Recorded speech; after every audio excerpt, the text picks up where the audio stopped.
ఆ గ్రామానికి ఒక ఏనుగు వచ్చింది.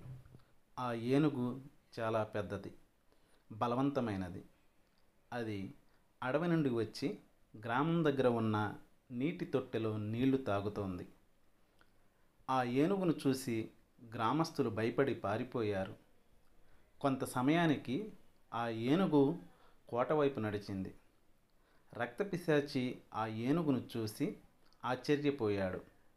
అతను ఇంత పెద్ద జంతువును ఎప్పుడూ చూడలేదు. రక్తపిశాచి ఏనుగు దగ్గరికి వెళ్ళి దానిని కొట్టడానికి ప్రయత్నించాడు. కానీ ఏనుగు అతనిని తొక్కివేసింది. రక్తపిశాచి భయంతో పారిపోయాడు. ఆ తరువాత ఆ ఏనుగు ప్రతిరోజు రాత్రివేళ కోట దగ్గరే ఉండేది.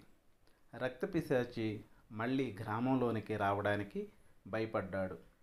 అలా కొన్ని రోజులు గడిచాయి.